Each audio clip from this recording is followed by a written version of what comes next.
Sir आज कांग्रेस के जिला अध्यक्षों की बैठक बुलाई गई थी, क्या कुछ बातें हुई थी बैठक में? देखिए, जिला अध्यक्ष हमारे एआईसीसी के सारे कोऑर्डिनेटर, इसके बाद उनके साथ जो जिला के हमारे पीसीसी के कोऑर्डिनेटर झंडा कार्यक्रम थे, ये सारे लोग को हम लोग जो है आज एक मीटिंग दिया। तो मुख्यतः 3 विषय पर था।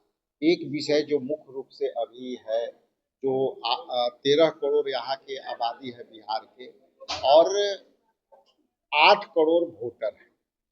उस 8 करोड़ वोटर में जो है सबके मताधिकार का उपयोग होना बंद हो जाएगा, क्योंकि 25 दिन में कोई भी फैसला सरकार आज तक नहीं की। इसके पहले 22 साल पहले वोटर पुनरीक्षण का काम शुरू हुआ था, और यदि आपको कराना था तो आप लोकसभा के चुनाव में आपने क्यों नहीं कराई?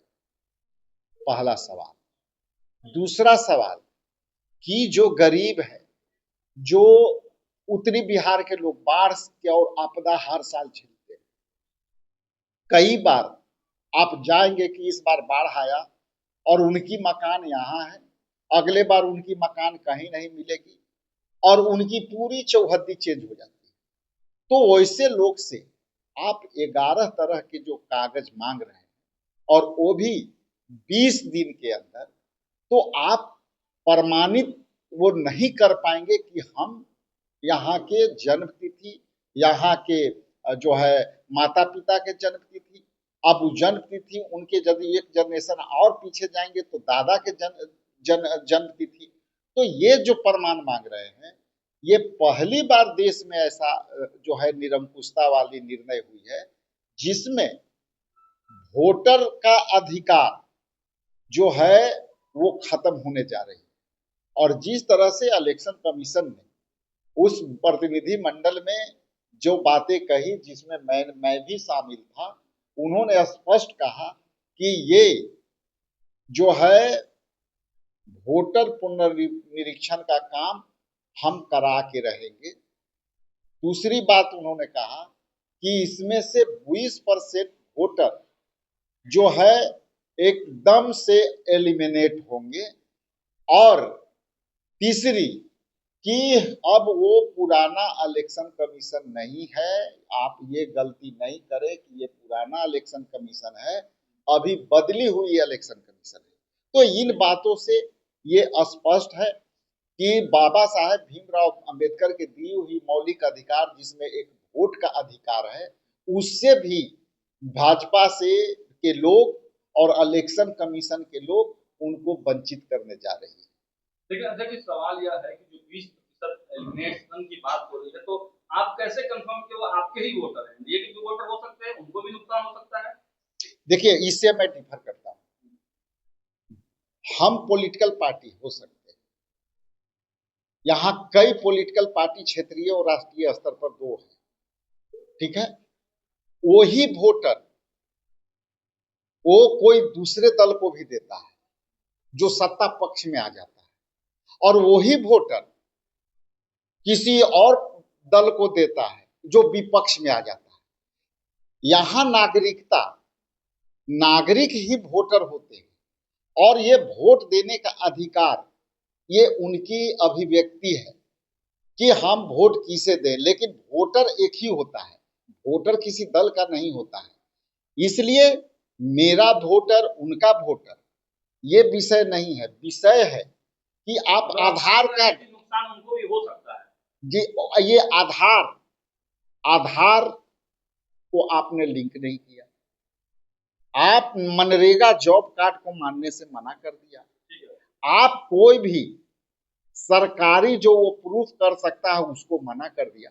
आप इस बात से समझिए कि आप पूरे देश में हर फाइनेंशियल ट्रांजैक्शन के लिए, हर फाइनेंशियल LIC GIC के डिपॉजिट के लिए आप आधार कार्ड मांगते हैं, अनिवार्य करते हैं। इसका मतलब स्पष्ट है कि आप आधार के माध्यम से आप देश के नागरिक को आप एक आर्थिक ऑब्जर्वेशन भी लगा के रखा है, और आप दूसरे तरफ वोटर में नहीं ऐड करके इनको भगाने का व्यवस्था कर रहे हैं। अररिया के सांसद है प्रदीप सिंह, वो कह रहे हैं एक एक बांग्लादेशियों को भगाया जाएगा, किसी बांग्लादेशी को हम लोग रहने नहीं देंगे, ये देश में धर्मशाला नहीं। यदि ये सवाल यदि है तो उनसे मेरा एक सीधा सवाल है कि इसका मतलब 2024 में केंद्रीय में जो सरकार बैठी है नरेंद्र मोदी के नेतृत्व में, वो भी अवैध है। तो क्या बिहार से जितने सांसद उनके चुने गए हैं वो अवैध वोट पर बैठे हैं क्या? यदि बैठे हैं तो उनको अभी तत्काल रिजाइन दे देना चाहिए कि हम गलत लोगों के वोटों से जुड़ गया है। आज जिलाध्यक्षों को संदेश क्या दिया सर, इस पर क्या लड़ाई लड़नी है? चुनाव आयोग तो कर रहा है जो करना है। देखिए, हमारी बैठक में स्पष्ट दो बातें आई।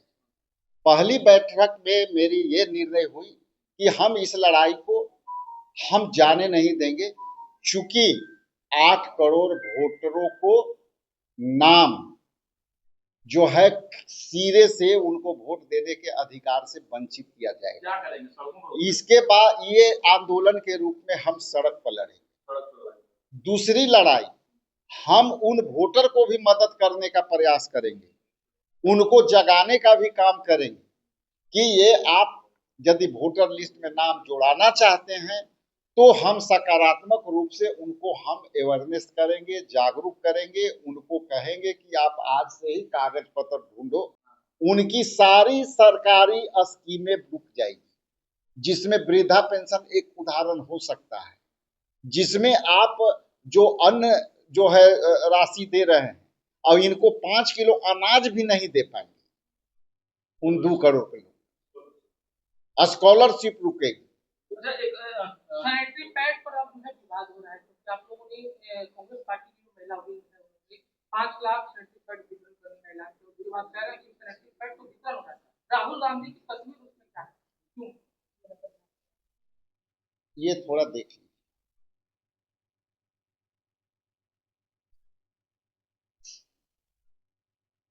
ये किनका फोटो? पहली बात, पहला क्वेश्चन कि यदि मेरे पर सवाल आया है तो मेरा निर्णय को वो क्यों परेशान है? ये महिलाओं की आधी आबादी जो महिला है, उस महिलाओं की हक की बात है, जो महिला आज भी ये वंचित हैं। और आप ये ऐसे समझिए कि ये जो फोटो है, ये फोटो हमारी योजना के पहले की योजना के फोटो। तो सवाल पहले इससे शुरू हो जाए कि इस सैनिटरी पैड में आदरणीय प्रधानमंत्री जी का फोटो क्यों है।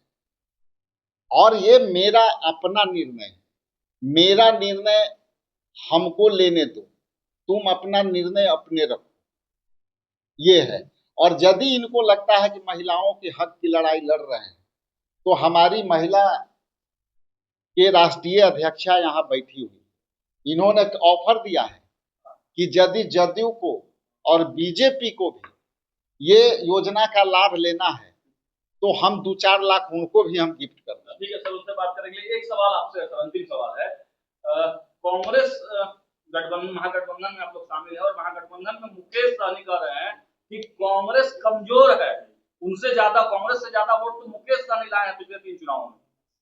देखिए, ऐसा है कि कुछ बातें आती है जो मीडिया में आती है, वो मीडिया से ही कह के समाधान नहीं किया जाता। ये हम जितने भी दल हैं, इस पर हम विस्तृत चर्चा करेंगे। आपत्ति तो दर्ज आप लोग विस्तृत चर्चा करेंगे। ऐसी कोई मजबूरी है क्या? ठीक है, हम मीडिया, आप जानते हैं कि बहुत संजीव तरीके के व्यक्ति हैं। यदि इस तरह के वक्तव्य आई है तो उस वक्तव्य के लिए हम बैठेंगे और इस पर विस्तार से चर्चा। आपत्ति है आपको? हम उस पर बैठेंगे और बहुत ही गंभीरता से विचार करेंगे। मतलब छोटी पार्टी तो नहीं है ना कांग्रेस, आप मानते हैं बिहार से? मैंने क्या कहा कि जो भाषा सबका अपना अपना मर्यादा है, मेरी अपनी मर्यादा है, और उस मर्यादे में रह के हम लोग बात करने वाले लोग, यदि इस तरह की बातें आई है तो हम लोग अपने पार्टनर के साथ बैठ करके हम इसको समझने का कोशिश करेंगे कि क्या। सर, जदयू भाजपा में फोटो लगना शुरू हो गया है प्रधानमंत्री मोदी का जदयू में और नीतीश कुमार का भाजपा में, आप लोग इसका शुरुआत कब करेंगे? तो लालू जी का फोटो इधर, राहुल जी का फोटो उधर। देखिए, एक वक्तव्य आया था गृह मंत्री, उसको स्मरण की, और उसमें उन्होंने कहा था किसी चैनल पे उत्तर में कि हम इसको आने वाला समय में आप चुनाव कैसे लगे, तो ठीक है, हम बिहार में नीतीश कुमार जी के नेतृत्व में चुनाव हम जो है लड़ेंगे, लेकिन मुख्यमंत्री के चेहरा का निर्णय चुनाव बाद करें। तो फोटो एने से उन्हें हो रहा है, कब्ज उस पर कब्जा कर रहा है। हम लोग के यहाँ लड़ाई होता है ना, खूंटा खूंटी वाला, वो आया तो ओकर भैंस के खूंटा का बार के ओकर अगना में गाड़ दिया, वो आया तो जो है वो ओकर जो है खेत में। फोटो नहीं लगाएंगे। ठीक है, खूंटा खूंटी का लड़ाई है भाई, वो खूंटा उनके यहाँ गाड़ देंगे, वो आएंगे तो उनके यहाँ गाड़ देंगे, इसलिए उनकी मुबारक।